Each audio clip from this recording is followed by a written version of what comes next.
The Montreal Canadiens, the franchise that holds the most Stanley Cup wins in the entire league. But unfortunately, as of late, they have not had as much success. But let me tell you something. As it stands right now, they already have a great future ahead of them. And with the 5th overall pick, as well as the 30th overall pick, in this deep of a draft, they are going to logjam the amount of talent they have. I'll show you the projected lineup for the future right now with my pick implemented into it. There are two things I want to get down. So first one we'll say is this. They are basically trouble in paradise. They are going to have so many fantastic players, they're not going to have roster spots for all of them. They're not going to be able to know what to do with them. So much like what the Devils did, get your best 12 players on offense, get your best 6 players on defense. Make sure all of them have great chemistry with each other. And the ones that fall out of the lineup, whether it's due to chemistry or they just won't fit in with the lineup, the scraps will still have great value in the trade market. Whatever style or type of player you need, you can go out there and get a fantastic player, while only losing the players that weren't going to make the lineup anyway. This is much like what the Devils did this year with Timo Meier when they got rid of Zetterlund. Zetterlund is going to be a great player for the Sharks in the future, but he just didn't fit in with the Devils at the time.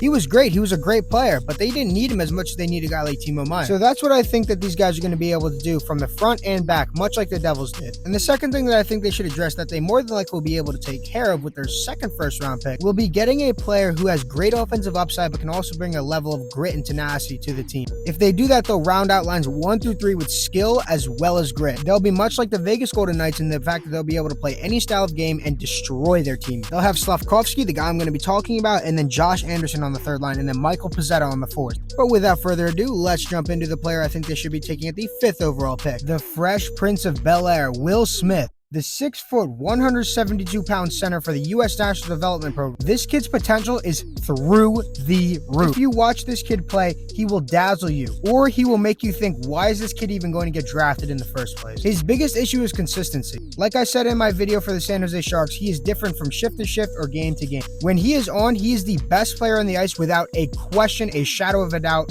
anything. But when he's off, he's a average at best player. And it all has to do with his effort. Listen to this stat line. When this kid tries, this is what he produces. He had 51 goals, 76 assists for 127 points in 60 games. This kid has legitimate takeover. It's a beautiful thing to watch. If you're watching this right now, you know what I'm talking about. When he wants to, he can also be very physical and a hound on the puck. So his upside is fantastic. I think that this is going to be the guy that they need. It'll round out a fantastic 1 through 3C. Suzuki, Smith, and then Doc. Now, although Doc definitely does have potential to be a 2C on this team, with their whole situation with him in Chicago and all the pressure that was put on him as a 3rd overall pick, did seem to mentally affect the kid, and I think he just needs a reset and without pressure. On this team, he won't be required to be a top performer on the team. At the 3rd line role in such a deep team, he will have a lot of that pressure taken off. And as we've seen with Tage Thompson, we see now that kids that tall definitely need time to develop into their own body. And once they understand themselves, they can apply it to the ice and they can apply it to the game. That transition is lost on a lot of people because they don't understand that these guys are human. They still need time to understand themselves. When you out of nowhere become that big from a growth spurt and have to be jumping into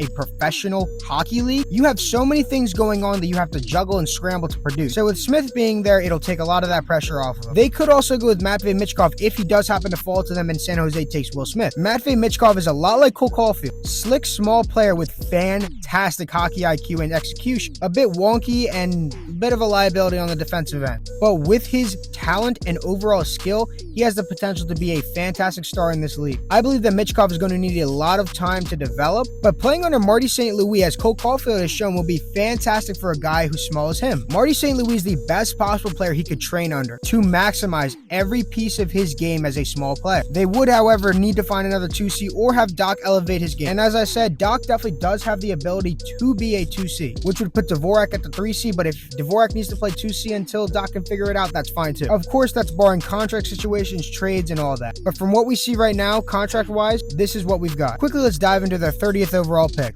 Like I said before, I think that their second first-round pick should be a player who can play with grit and tenacity with a high level of skill, which is not hard to find in this deep of a draft, especially that late. That is a perfect place to pick him up. Quentin Musty from the Sudbury Wolves. Fantastic IQ, execution, offensive ability, and when he wants it, has a high level of grit and tenacity. Casper Holtonen does do the same if Musty is not available, but if Musty is available, that is definitely the guy they got to take. Musty is all over draft boards, up and down the lineup, 12 to 30. So we'll see what happens, but if he's available, he is their guy. Like I said before as well, Casper Holtonen would be a great option also. When they get drafted, I'll do a whole scouting breakdown. Don't worry, you're not going to miss it. Thank you all for watching. Don't forget to subscribe and comment the team you want to see me do a draft rundown on after it's all said and done.